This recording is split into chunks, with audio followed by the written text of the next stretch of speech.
I've been to a lot of weird places. I've done the abandoned malls, the ghost towns, the definitely haunted bed and breakfasts. But nothing prepared me for driving into an Ohio River Valley town on a Tuesday afternoon and feeling like I had accidentally walked into someone else's memory. Today, we're counting down 10 Ohio towns that give off that exact energy. Places where the hills close in, the river sits heavy, and the whole town feels less like a community and more like a ruin that people just happen to still be sleeping in. Let's go. Number 1, Helltown. So let's start with a town that technically doesn't exist.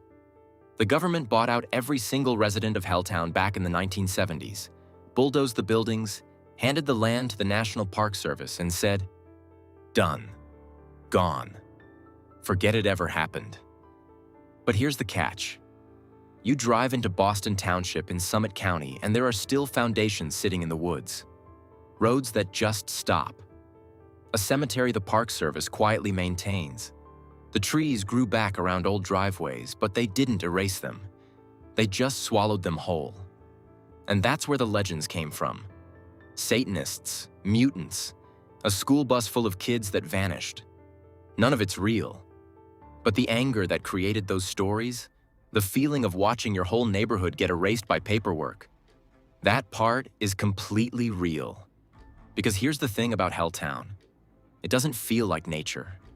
It feels like a neighborhood that got very, very quiet. The hills close in, the Cuyahoga River sits just below, and the tree line hugs the old road so tight that you keep feeling like something used to be right there. Like the land remembers even if the maps don't. The government deleted the address. It couldn't delete the place. The past didn't vanish. It just stopped having a zip code. Number 2, East Liverpool. So East Liverpool used to be the pottery capital of the entire country. Not Ohio, the country. They called it the Crockery City, and they meant it as a flex. The Ohio River gave them the clay gave them money, and for a while this little corner of eastern Ohio was genuinely world-class at something. But here's what nobody tells you. Today, those old pottery factories are still sitting on the waterfront. Massive brick buildings doing absolutely nothing. Just standing there like furniture nobody bothered to move out. And then in 2016, a photo went viral that put East Liverpool on the map for something much darker. 2 adults overdosed in a car with a child in the back seat. The police chief released it on purpose. Let that sink in. The hills here trap everything. Fog, poverty, history. It all just pools at the bottom of the valley because there's nowhere else for it to go. You can walk down Washington Street and count the boarded storefronts like rings on a tree. Each one another year, things didn't turn around. The pottery's still in the museum. The river's still there. But whatever made those things matter is just gone, and nothing showed up to replace it. Number 3, Ironton. Pull up a map of Ironton, and the first thing you notice is how boxed in it looks. River on the south, hills on the north. The whole town squeezed into a strip maybe a mile wide. That's not a town, that's a hallway. And it used to be packed. Ironton was a massive iron producer in the 1800s. Over 15,000 people, serious money, serious industry. Then the industry left. The people followed. Now around 10,000 people live in buildings built for a much bigger, much louder version of this place. Walk downtown, and you can literally see through the plywood on some storefronts to the old paint underneath. Colors from businesses that closed before your parents were born. Layer after layer of trying and failing right there on the wall. The hills won't let the town expand. The river won't either. So it just sits there, compressed, quiet, with way more empty space than it knows what to do with. Number 4, Bel Air. So Bel Air had one job. Be the crossing point, the national road, the first highway the federal government ever paid for, crossed the Ohio River right here. That made Bel Air a big deal. And then they moved the bridge. That's it. That's the whole tragedy. And you can feel it the second you drive downtown. The buildings are still there, big, solid, built by people who genuinely thought this place was going somewhere. Now maybe a dozen cars an hour roll past them, but here's what gets me. You can see the river from the main street. Wide, gray, moving. The water goes somewhere. Bel Air just watches it leave. The ground underneath town is hollowed out too. Old coal mines, some mapped, some not. The coal economy came in, took everything it wanted, and ghosted. So Bel Air is hollow above ground, and literally hollow below it. Number 5, Nelsonville. Nelsonville looks great on paper. Historic town square, live music at Stewart's Opera House, hiking trails everywhere. Sounds like a weekend destination, right? But here's what nobody tells you. That town square is genuinely beautiful. Preserved in amber, late 1800s brick storefronts. And you cannot tell which buildings are occupied and which are empty. The empty ones look lived in. The lived-in ones look abandoned. The whole square feels like a movie set where the crew just forgot to yell cut. And the hills around Nelsonville eat the sunlight. By 4 p.m. in October, you'd swear it's already night. The town has been almost reviving for decades. It just keeps outlasting every plan anyone makes for it. Number 6, Wellsville. Wellsville sits on the Ohio River in Columbiana County, and the river here is not pretty. It smells like diesel and barge water and something else you can't quite name. This is a working river, and Wellsville was a working town. Pottery, industry, the whole thing. But here's the catch. The population dropped from over 6,000 to around 3,000. And downtown crossed that invisible line where empty buildings outnumber open ones and just never came back. And the cruel part? On a clear day, Wellsville is genuinely beautiful. The river bends perfectly. The hills go gold in October. But beauty doesn't pay property taxes.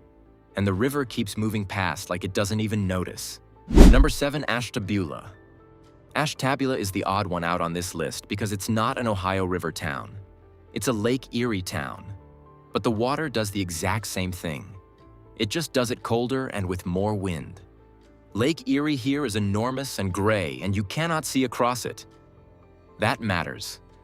There's a specific kind of loneliness that comes from standing at the edge of water that has no visible end. And here's what nobody tells you. In winter, lake effect snow just buries this place for months. That much gray for that long gets into a town's personality. You can feel it there even in July. Portsmouth doesn't need bad weather to feel heavy. It makes its own. Number 8, Portsmouth. Portsmouth is where the Scioto River runs into the Ohio River. And if you want to see what happens when everything goes wrong at once, this is your town. Industry, opioids, population collapse, geography, all of it. At the same time, 42,000 people in 1940. Around 20,000 today. Let that sink in. The shoe industry left. The steel industry left. And then Portsmouth became one of the first places in the country hit hard by OxyContin. Pill mills operating right out in the open. But here's what nobody tells you. There are over 2,000 feet of murals painted on the flood wall. Beautiful, detailed murals. And they're facing a downtown that's largely empty. The murals are literally staring at the ruins of everything they're celebrating. Number 9, Steubenville. Steubenville is one of the only small Ohio towns most Americans have actually heard of. But not for a good reason. Before 2012, the town was already hurting. Population cut nearly in half since 1950. Steel gone. Same hills, same river, same trap as every other town on this list. Dean Martin was born here, and the town holds on to that hard, festival, murals, the whole thing. But here's the catch. When the economy shrinks and the hills close in, people grip whatever's left. Here, that was football. And that grip got dark fast. Steubenville isn't empty. It's very much alive. It's just a town that's still figuring out who it is now. That's its own kind of off. Number 10, Pomeroy. Pomeroy doesn't just feel like it's sinking. It literally sinks. The Ohio River floods this town on a regular basis. Not once, not twice, repeatedly. And every time, people clean up and come back. The flood wall is the first thing you notice downtown. It's not background infrastructure. It's the whole visual. You are always aware of what's on the other side of it. And the town is one street deep. River on one side, cliff on the other. That's it. But here's what gets you. People love it here. Families have been flooded out and returned for generations. That attachment isn't logical. It's something older than logic. And that's the most unsettling thing about every single town on this list. They're not empty. So here's the actual formula. Hills plus river equals isolation. Isolation equals one industry. That industry leaves. And the town just sits there, stuck in the valley, absorbing everything that went wrong, year after year. But here's the thing. Every single town on this list is full of people. Real people, staying on purpose. Because those hills are their hills, and that river is their river. The weird feeling you get walking through these places isn't emptiness. It's 100 years of someone else's life, still happening right in front of you. Which one would you actually visit? Drop it in the comments.